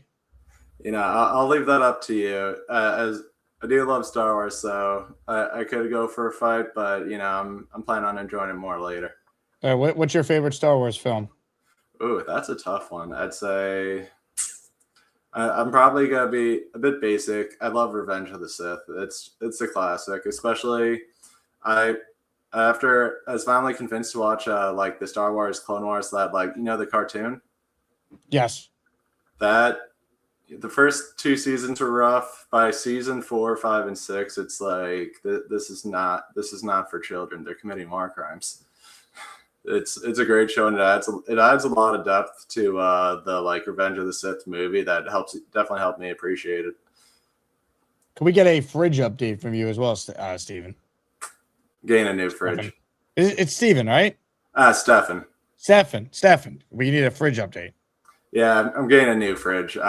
They officially fried the control panel and the capacitor, and there's another tube that need to be replaced. He's like $550 to fix this 15-year-old fridge, and I'm like, I could get a new one for $750, and so I got a new one for $750. Do you need any help in selecting the fridge, or you did it already? We already did it. We went to one of those outlet stores where you get all the extra stuff, so we got a really good deal on it. It's arriving tomorrow, and I can't wait because I miss having cold drinks. I see Beast was waving his hand offline, trying to get back on. What is wrong with your refrigerator? What's the matter with it? Right now it's just dead. The control panel's dead. The capacitor's broken. Did you check your thermostat? Did you leave it at freezer A and then you put it all the way down to 1? What is it? Nah, it's Did you leave it? Did you leave the freezer at A and did you leave the refrigerator at number 1? Because number 1 is the super cooling. I did not. Nah, it's the fans aren't even Whoa, working. Whoa. You're supposed to leave the freezer at either an A. A will freeze perfectly. Put the thermostat at 1 on the fridge. You're supposed to do it. That gives it that more freezing cold power that you need. Because you don't want to be tasting soggy shit. You'd be going. Right now everything's in there. Like what? Everything in there soggy right now. Let me set 1 second. My camera keeps focusing and unfocusing. I'm gonna try to fix that. What's wrong? Oh Jesus! So what refrigerator are you looking at? What are you looking at right now?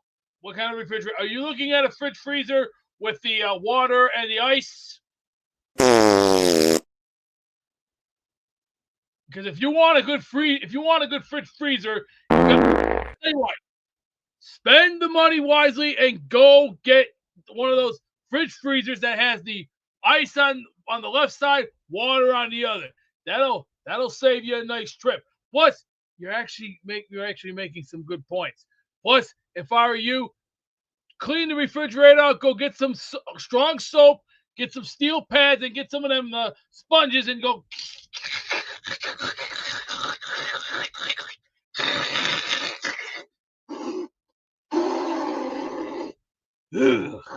And make sure you have the fresh stuff, fresh soap, hot water. Go around it, sponge around it, and no, I didn't cut the cheese. Just take the sponge.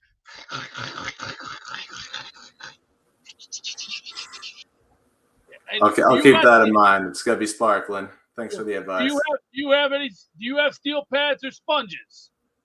Yeah, I got some. Yeah. Good. You got strong soap? For sure. That definitely got plenty of that. Good. Make sure you put when you use the sponge, put the strong soap on. Get in there, get all that crusty, nasty brown shit or whatever that crap is that's on the refrigerator. Go over it twice, and then take paper towels. Go in there, let that clean, dry up a bit. Then what you do is you put the refrigerator at 1. Leave it at 1 for one reason. It'll get colder that way, and the freezer, leave it at A. The letter A. For one reason, it'll freeze faster and it'll work better. This new quarterback that I like from Clemson, great kid. He may have went to a shitty college, but I'll tell you what he did. He did something about it. Well, you got your Beast refrigerator education there. Now, your thoughts on the analysis on Cade Klubnik there from Beast. These days Clemson is a bit of a shitty school, so it's weird. As soon as everyone was able to start paying their players, Clemson just fell off a cliff. How do you feel about the Knicks going against the 76ers? They should win. They're the better team. Tonight they have to win because you have such a big rest advantage. Philly played a game 7 2 nights ago. Yeah, Knicks are fully rested. We're literally putting Embiid together on the sideline.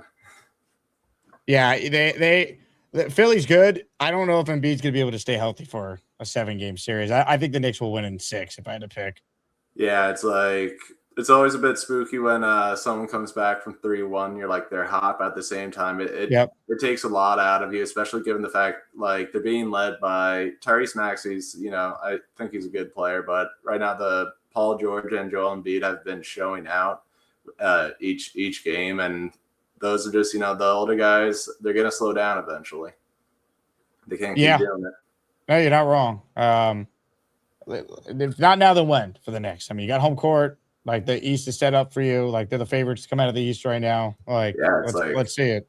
I don't know of anyone to be scared of in the East aside from the Knicks at this point. No, and the Knicks are streaky, but when they play at their best, as we've seen, they could beat anyone in the conference. Like what they did the Hawks. That's a good thing about 7-game series. You don't need to win every game. You just need to win the majority. You got to win your home games, especially. So it starts tonight. As long as you don't do what Boston did and shoot like 25% from 3 over your last 3 games and then still toss up like 50, then you should. That was always my issue with the Celtics. They don't have another way they could play other than just shooting a bunch of threes.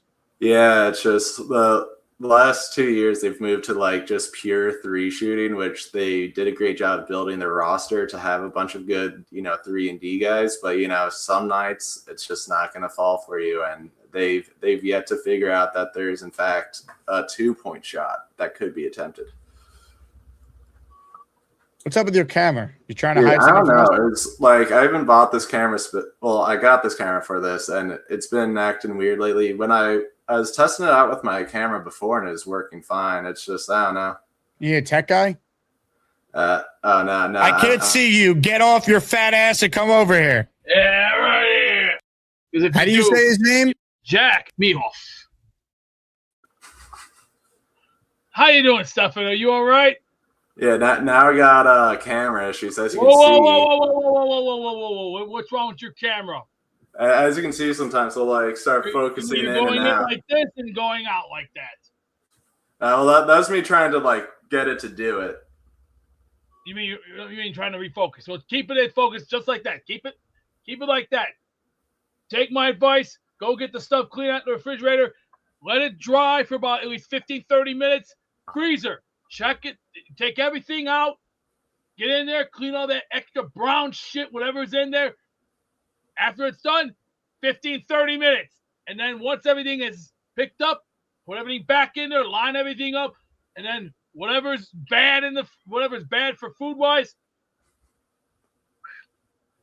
garbage it. Put it in the trash. I'm serious. You don't want to be eating mold. That's fair. If you eat mold, you know what's gonna happen? Your stomach's gonna be feeling sick to your stomach. You'll be wanting to do these. We can't see you because your ring light's not on, shitbag. I'm not a shitbag. If I was a shitbag, I'd have a brown bag on my head. Nice try, homeboy. I heard that, and that's not gonna work with me. So take my advice, clean everything out, get it prepared and prep, and if there's old food, pitch it in the trash. Get rid of it. Just take my advice and get rid of it. They're coming by tomorrow to get rid of the old one and install the new one. It's gonna be spotless, and I ain't got like a dirty gun. There we go. Hey, Beast. Hey. Is this what your bathtub looks like? Wrong. Mine is older. A little more older, son. I'll take a picture of it and I'll show you later. So who's this in the tub? I gotta go get money for the bills, and then I gotta stop at one place and put some things on my prepaid credit card. Yeah, and take this down. This is looking rather embarrassing. Water heater. I'm sorry, Joe has way too much overpower to that. Too much overpower. Is there any truth to this? What do you see? I'm going to ask you a question, Stefan. What do you see for this year? What do you really see for jet-wise? What do you see? Now you're asking the real questions, Beast. I'm putting you on the hot seat. Yeah, I feel this will. I feel like most people, this is a 7 to 9 win team. A lot depends on Glenn. A lot depends on Gino. The defense has a lot of pieces now, where I think they could be a lot better than they were. But I know there's still a lot of work to be done. It's at this point, it's a bunch of unproven players and veteran guys who were let go from their teams for a reason. So still got a lot to prove, but I don't know. I'm excited. It's a fun draft. We got a lot of young guys. I love Sadiq, love Cooper, love Pons. I think it's gonna be fun. We got the young guys, but here's the thing: we got to break them in. I'll give you an example: breaking it in. This right here. Example. 20 years, this still damn thing can still go. But I'll tell you from experience, yeah, sure, it needs a little oil, but it'll be all right. We'll be fine. But we got to break these two players in like a baseball glove. We're going to break them in. There's going to come time when there's pain, there's agony, there's blues. These boys are going to learn pain because they're going to have to hate getting up in the morning when they're getting their asses kicked. But that's the beauty of life. The beauty of life is pain, agony, and blues. Can you hear me? You're going to have it. For these players, they're going to learn that because why? It's the name of the game. The name of the game is pain. The name of the game is life. You got to learn to strive for it. Strive to survive. Yeah, no, I can't disagree. There you go, Gator. You got a new T-shirt coming out. Strive to survive. New T-shirt. Come out soon and get this new shirt. Strive to survive. We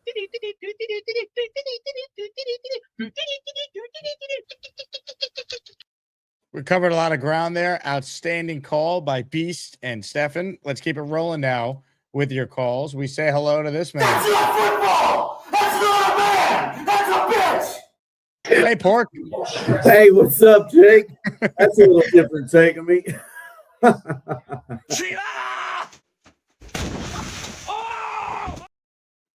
I'm a little happier these days, you know. Let me turn this down. That's a little loud. All right, I'm better now. Okay. So, hey, I'm really excited about D'Angelo Pons. I've been doing some research on him, and everything that I've seen, you know, he's out of the park for me. So, when it's time to get a jersey this year, that's what I'm going with. So, I don't know how Pons is your guy. It's gonna be interesting to see what number he wears. He can't wear 5 because Garrett has it. I mean, people compare him to Glenn, but what if David Bailey wants 31? Then what? You know? Yeah, I get it, but I mean that's gonna be my pick for the jersey. So, you know, and you know what's up with Beast, man? I'm telling you, he needs to get out in the sun some more. He's always in that cave, man. Like. Barely any sunlight gets in there.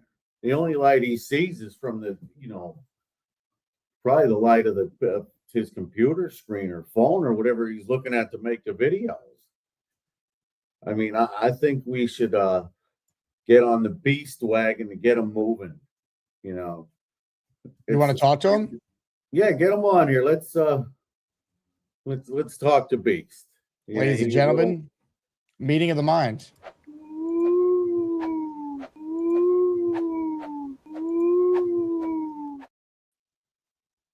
Dude, you don't get it, do you? You don't get it, do you? I've done enough within the last 6-7 weeks. You think I got enough on my freaking hands? You think I got enough with? I had to take my little boy a couple of weeks ago to the vet, and then I've had enough problems trying to fix my mower, and then just recently, the water heater's busted. You think I like having to go through all this kind of crap? No, it's not an easy life. Well. Yes, it could be. Just I've been pushed, kicked, knocked around like a freaking punching bag. You think I like getting up in the morning, wondering what I want to do? No, it's tough. See, you try living in the rest of the world does that, Beast, without any pressure.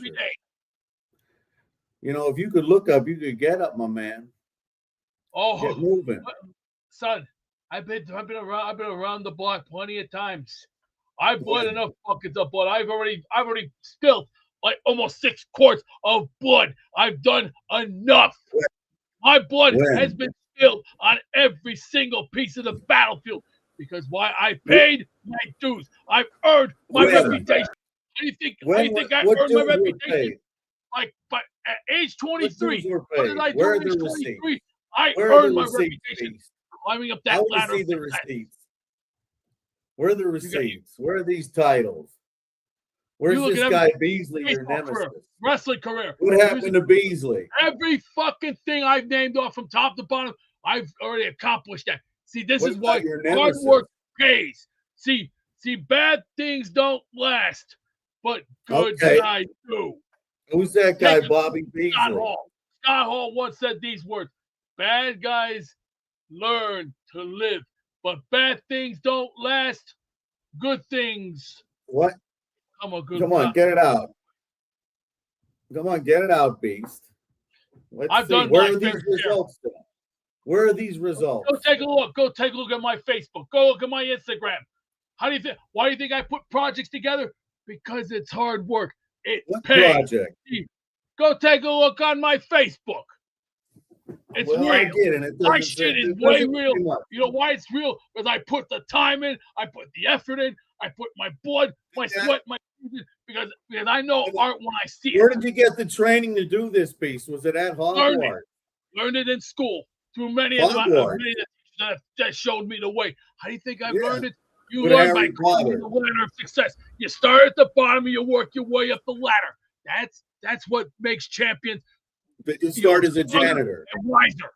See, I'm a wiser man. I haven't felt that good in a long time. So just remember this. If you want to earn your keep and you want to work your way up to the top, you're going to have to climb that ladder of success day after day, 365 days. Man, Max ain't yapping about Jets. That boy, he's jamming. He's slamming. Freaking dancing. Wall smashing. I'm Jake Asman. If Mad Max ain't ever stopped yapping, that boy, he still be dancing. Then call Jake Asman. He got an orange wall.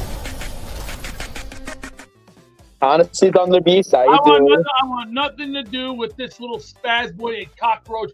Should I say it again, Bert? Yeah, I'm gonna yell. I'm gonna say it in a different term, in a soprano term. Beast, where's your camera? Where's your camera? Turn it on, Beast. Now let's do it in a tenor mode. Thunder Beast, can you even hear me? Now let's go to alto. Beast Breaker. Beast Breaker.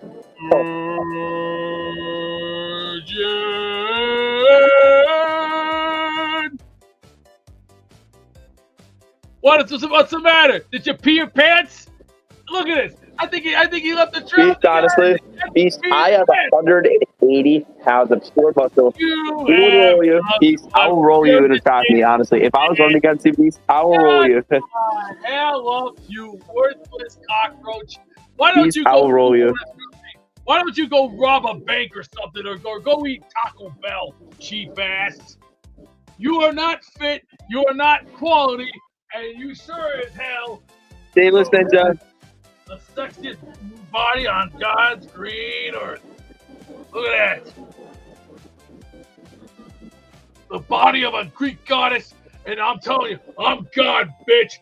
You don't have this. You don't have this. You don't have the physique of God. You're nothing more than what? Skin and bones, like Skeletor? Look at you. You're like a mental skeleton, but unfortunately, you don't have it. That's why we're gonna sing it again. B-R-G-I-N.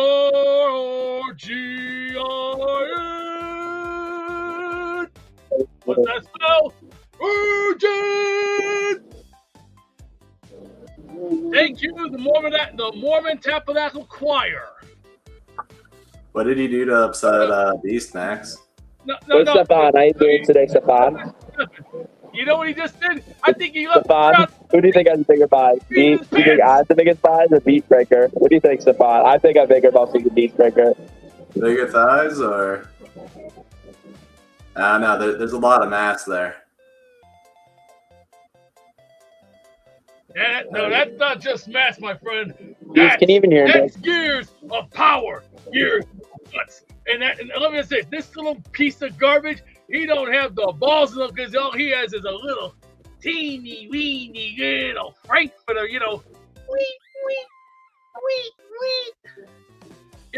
call those cocktail weenies.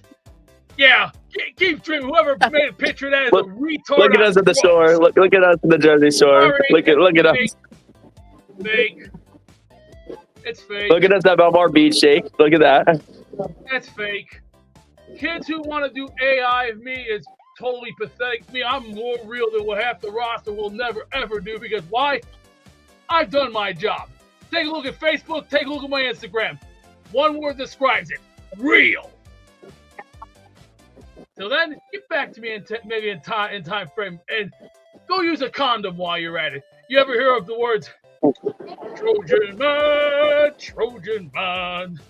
All right, Mormon tapping out the choir. Can we all sing it? Trojan man, Trojan man.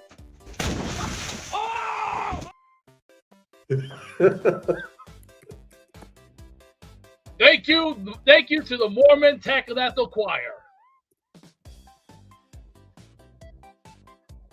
Yeah, that's right. Yo, Beast, I would love a side by side with you and Braylon Allen, where he's wearing that like tube top, and see who has more mass. Right, that's what that kid said. Who's got more mass? Let's get that cooked up. God, more man. mass. God. Right, real God. The more mass without the M. Just remember these words. There can be only one. Hey, some of this stuff might backfire, Beast. You gotta be careful, my guy. You know what I mean? I'm People taking swinging. Max all day over you, Beast. Hey, you want me to do this next question? Hello, ladies. Now they talk about Venus. Private Ryan, right? But there's only Max will take you down. one I'm saying You need to have a lift off of Max. Man, Max doesn't know what he's Max talking is 180. about. How much are you, Beast? I'm going But 280. remember, I might be the 280 biggest plus 50. Plus 50. 280 plus 50. Sure as hell no. Oh, I got to tune out of here now. We've gone to a level like you can't go. Look at his thighs. That's honestly. Look at his thighs. Oh man. Yeah, that's like Chris Farley right there. Look. Chris Farley could do like cartwheels and stuff. I don't think he's doing it. Beat up in Chicago. We'll probably get Beast Breakers.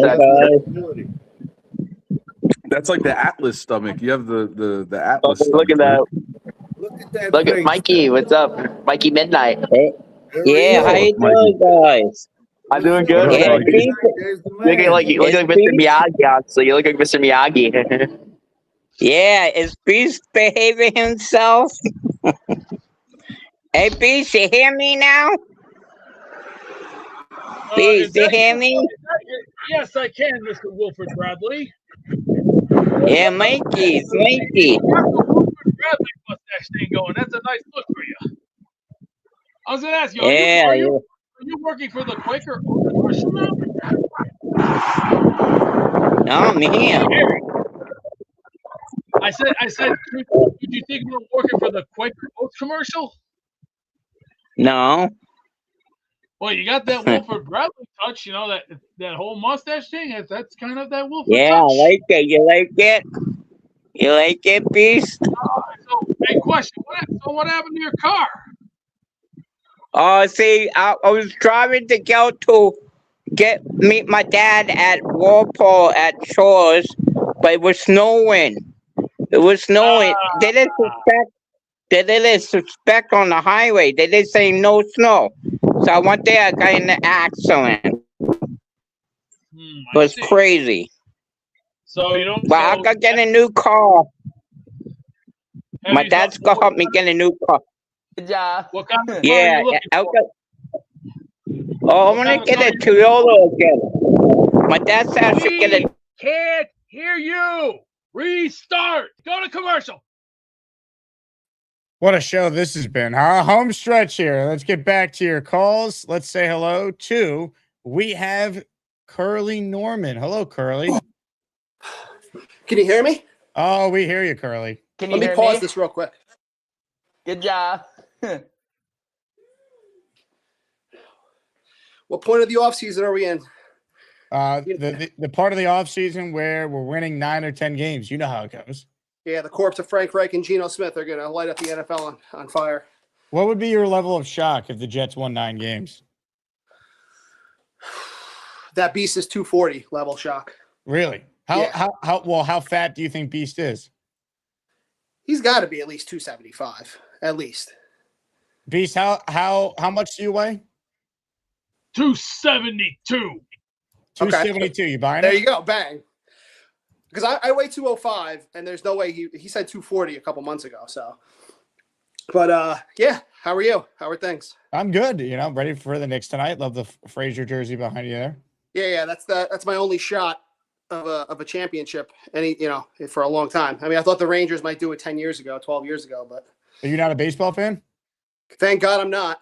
Because if I was a Mets fan, I might have died already. But yeah.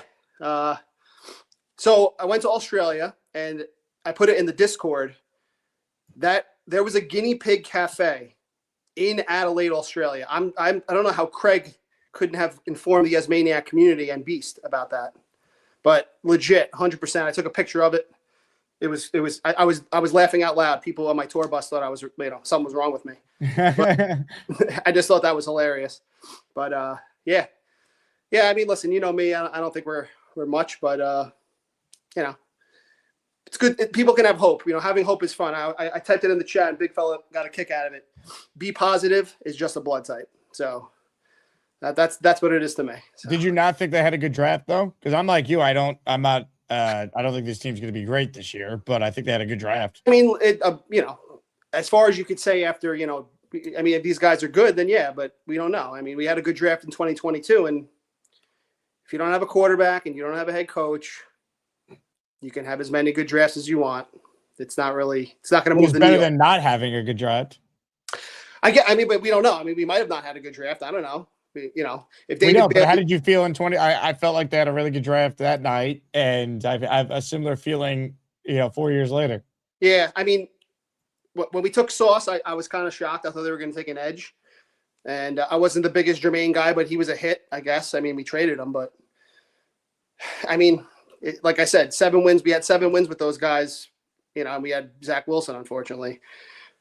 Bailey could be a stud, whatever. And if Geno Smith sucks and Aaron Glenn sucks, we're in the same spot. So it's just I'm in a holding pattern because I don't believe this team. I don't believe everyone's sucking off Muji, but everyone was sucking off Joe D too. I mean, win games. That's all that for me. I mean, I'm a salty old guy and I just turned 40. So I'm getting to that age where it's like, I don't believe in, hope and all this other stuff anymore. It's just win games, And I know I could be miserable in the chat, but I have a mental problem. I'm a Jets fan, so. Well, Carly, you keep doing your thing, all right? I hope one day you get to see a Jets team that doesn't stink. Yeah, I'll call in. I'll try to call in more. I usually work out when you're on and stuff, so I don't really, but I haven't called in a while. I went to Australia, wanted to say what's up, so. Any advice to Beast on working out? I mean, you could give him advice and he'll just start ranting about, the Nasty Boys or something from 1984. So it's really pointless. Ladies and gentlemen, we have Curly Norman. Curly, thank you. Peace. Keep rolling with your calls right now. SJS Jet is next. Before I get to him, I just want to remind people our weekly raffles this afternoon. Make sure you enter if you want a shot at winning a signed Klecko football, Testaverde jersey, Wilson jersey plaque, Braylon Allen jersey, and a CJ Mosley jersey. And it's 2 for the price of 1 because I already have the top prize in raffle 73, which will be a Joe Namath signed helmet. SJS is up next. What's up, SJS? How are you? What's up, Jake? Hello? SJ, you hear me? I can't hear you, Jake. I don't know. Try to call back. Able to hear everything and then hello? Can you hear me? I heard the little. Good job. Can you hear me? Let me bring on hold on, let me bring on my tech guy. Let's see if I don't know. I can't hear you. No, Jake. Can't hear me. I was just able. Beast. You a Jake legend. What's up? How you doing, Beast? Can you hear me? You can't hear me, Beast, either? Can you hear me now? I don't know what's going on. Buenos dias, amigo. We have our best people on this, SJ. Call back, and we'll bring you back on. What's wrong with him? What happened to him? We can't hear him. He can't hear us. Restart your program and please restart your program, please. Thank you for the following up. Restart your program and whoa. My ears. My ears are sensitive. Oh, take this effing picture down. I wouldn't let this little troll touch me. I'll freaking throw him in the Atlantic. Example. Lift him up, me. Pro B1 Ken OB. You're my only hope. Let's see if SJS Jets StreamYard connection will work after he reset his browser. SJS, you hear me? He's gone. Man, we're having some tech issues at the end of the show. Let's go to a guy who always brings it. Adam is too cool. Next. Adam is cool, although kind of basic. He claims he's too cool, though often quite basic. He makes great jet points, looks a little basic. Adam is cool, too cool, but basic. Some would say generic. Hey, Jake. How's it going, man? Happy Hello, Monday. Adam. Hey, congrats on the Knicks having a friggin' straight shot to the finals. I hope they do it. This very well could be their best opportunity. Who knows what future years hold, if they're able to be this healthy at the same time, what the conference looks like. Like, now or never, get to the finals. I know Benigno's like, they got to win a championship. They got to at least get to the finals this year. They have to. So good on them. Let's see what happens. 2 points. I think that whatever holes we have in the roster, you can count on Muji to do some bargain bin grabs at the end. You know how we we got Briggs and we got Brownlee and others. I think that he is always looking to improve the roster, even if the draft wasn't a complete draft by some people's standards. Yeah, so, look, I think they had a really good draft. I think they did. And then I think the other point I would make is people talk about, Ty Simpson, what a great landing spot he's got in at the Rams. But the reality is the thing that he needs that he doesn't have is experience. And now he's just going to continue to accumulate dust on the bench for 1 to 2 more years when he needs playing experience. I actually take the contrarian approach to it. I think he needs to be out there and gain experience the hard way in order for him to understand how to process things on the field in real time, as opposed to on theory or from the bench. So I think in the end, I don't know if it's going to work out for him, but I also think the converse is true about Cade. Like, Cade fits all the Parcells criteria for what it's worth. He is the kind of guy that should actually sit on the bench and observe an experienced veteran quarterback and take it in, because he's got the playing experience. So I thought it was actually a pretty smart move to get him at the 4th round. And, it's on him to make his way up to QB2 this year. But I think him sitting and watching is good. And I think that all the praise that people are heaping on the Rams for getting Ty Simpson is overblown, because you're never going to make up for the lack of 30 starts. Yeah, look, I mean, he went to the right spot because of McVay and he doesn't have to play. But the Jets could not afford to do that given what's on the line for their current coaching staff and the future they have in the draft with the 3-1. So Ty never would have made sense unless he fell to them in the 2nd round and they wanted to take a chance. Exactly. And you know what? Honestly, like, we'll see if this is, Frank Reich's legacy to the Jets is to, get Cade to the point where at least he's a serviceable backup, because he's got all of the basic components. I think people are saying he's like sort of good at everything, but not great at anything. So it kind of reminds me of like Mario and Mario Kart, where he's just like vanilla at everything. But honestly, what more would you want out of a backup for a 4th round risk? I just think it was good. On top of that, the trade value chart was good on the move. And, Samini was reporting that they were using analytics to determine their trade up status and their trade down moves. So, I think there was 18 picks between 110 and 128. I think that's my math. So if they felt that there was, a sub 50% probability that Cade was going to fall to him, the fact that they traded up and got better value out of it, I thought was a good thing. I wouldn't be poo-pooing it too much. I just think it was a good call. And if Cade doesn't work out, he can, hopefully he'll join the ranks of all the other Jets late round draft picks that don't work out. So it's not a huge deal. I think we're kind of blowing out of proportion, and we needed a long-term backup. Tyrod Simpson's not it, and I don't know if Bailey Zappi's going to be it, but let's root for Cade to at least maybe get some playing experience just when Gino needs a break or when Gino's not feeling good. And I think it was low risk and maybe medium reward. Somebody was calling him Brock Purdy. I'm like, if there's gonna be a Brock Purdy, like, really? Okay, let's not get ahead of ourselves, because people just want to fan those flames of hype, man. Just everyone's doing the right thing, keeping the hype level down. So let's keep doing that. Maybe we'll surprise some people in the offense this year. It'd be nice to have a middling offense for once. Well said, Adam. Great call. Peace. Good job by Adam. Yeah, look, I mean, Rich, for those who missed it, had an article over the weekend where he spoke with Matt Miller about the Jets draft class, ESPN draft analyst, been on our show before. And one of the quotes from Matt when talking about Klubnik was, if there were to be a Brock Purdy from this draft class, it'd be Klubnik. And in part because of the amount of starts that Klubnik had in college. Purdy played a lot in college too. Big fella in the raffle for 2. Jake, what do you think about starting a GoFundMe for Beast? Not having hot water for an extended period can be rough, and his mom is old. Those things can be really expensive.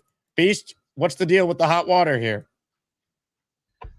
We've been looking at water heaters from Menards, and half of them $700-800, and then you got to include the rod and everything. Oh yeah, like I get shit gold bricks from out my arsehole. Unfortunately, my ass is not big enough to shoot out the whole globe of the planet Earth. Unfortunately, gonna have to do what's best for business. If there's a way we can find a way, we'll have to find loopholes. We'll have to just have to break bones and break a few backs to get it. Now, what I'm gonna do is I'm going to relax, take it easy, because I'm not gonna Do you know how to relax? I feel like the one guy from Rocky 1, the guy that does the collecting and going like, "Hey, my ears! You think I got it bad enough?" And then drivers are saying, "Hey, take her to the zoo." Yeah, I should have break your thumbs. Hey, Asman's picking you to win Asmaniac Madness a year out. What are your thoughts? We'll see. We'll see what happens first. We'll see. See what happens. Till then, enjoy and eat, enjoy life and eat good as all you can. And remember, always remember these words: Giovanni's fresh Italian, fresh every day. How you doing? ISU thinks you're going to go one and done as usual. If you're thinking that, then you're as blind as dump the stump on a tree trunk, or the Jethro Tull guy. You're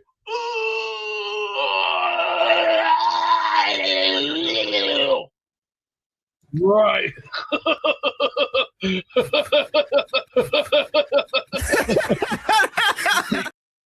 Oh, man. Gregory Romano with a super chat. John's passing has to be really emotional, whether a win or loss. He was there for a fair assessment. He was my generation's pride of the Yankees. All-time great. And to your point, if you hear his call, the Luis Gonzalez walk-off in Game 7 of the 0-1 World Series, one of the best calls ever. That's from the away team announcer in that moment. So John was the best. He called it as down the middle as you can in the big moments. The best, man. The best. It's just hard to believe he's no longer with us. He didn't get the Yankee job until he was in his 50s. Think about that. And he still had the run he had. We opened the show talking about John Sterling for those who tuned in late. Ladies and gentlemen, let's see if the 4th or 5th time might be the charm for SJS Jet. SJS, do you hear me? I can hear you this time, Jake. Yes. I don't know. I was able to hear you, but every time you switch to like another caller or switch to something else, the audio will go out. I was resetting, but I'm glad, everything is good now. I'm glad we got you, SJ. I didn't mean to, hurt Beast ears too. He's a Jake Asman. Bro, I'm trying to start off on a good foot with everybody out there. You're doing a great job, SJ. What do you got for us? Yeah, so just a quick question. Like, who are the players you could give a couple on offense and defense that you feel have to have an increase in order for us to see some type of improvement within the team? Who needs to improve like the most you're talking about? Yes. Well, I mean, you could really pick any player on the defense. I look at Will McDonald, right? They picked up the 5th-year option. I don't think he had a god-awful year last year if you consider the circumstances, but I think he completely underperformed, and the Jets obviously think highly enough to pick up his option. Like, he should be a guy that should have 12 or more sacks this upcoming year. He's got that type of potential to do it. I think Jamie and Sherwood is another name that immediately comes to mind. I mean, you really start with the defense. I mean, it's tough to really pick guys out on offense because the quarterback situation was so bad and the line played well. Garrett was hurt. So, like, it's kind of tough. Like, you have so many new players on that side of the ball at the skill spots. I would say the two names that immediately stood out to me were Sherwood and Will McDonald. This defense is going to be a lot better than what we probably expect them to be.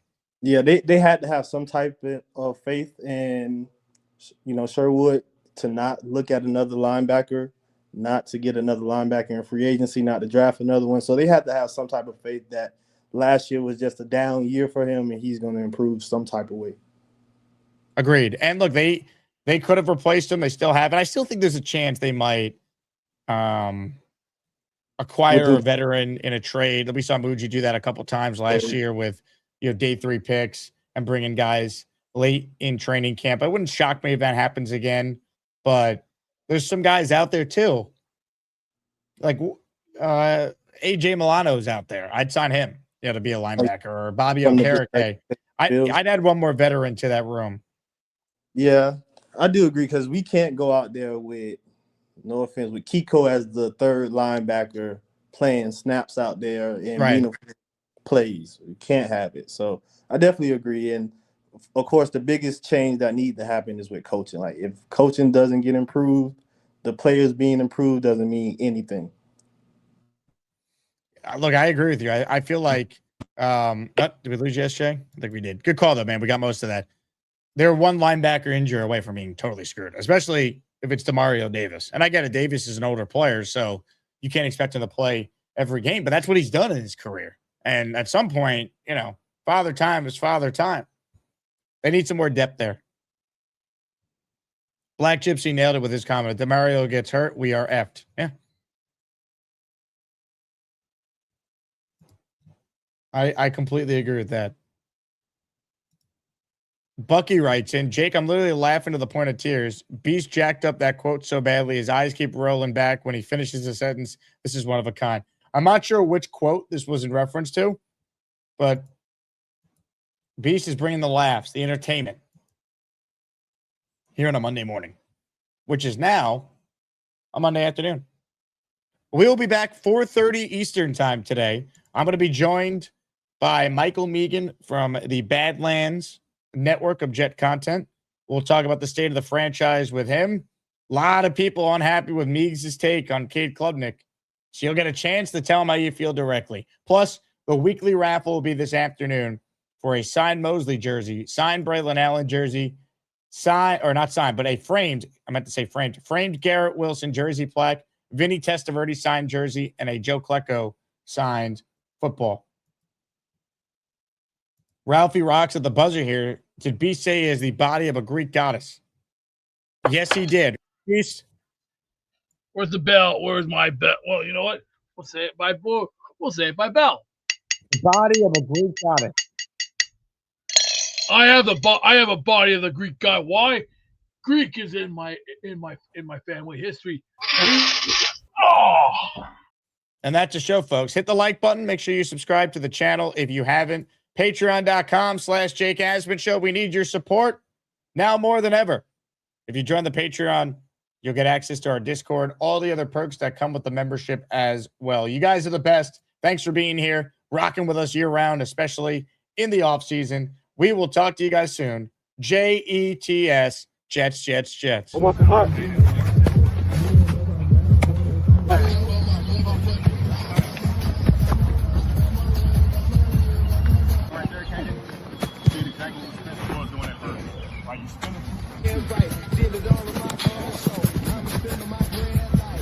Hi.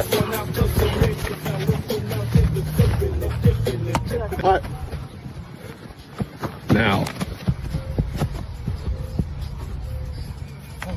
Hi.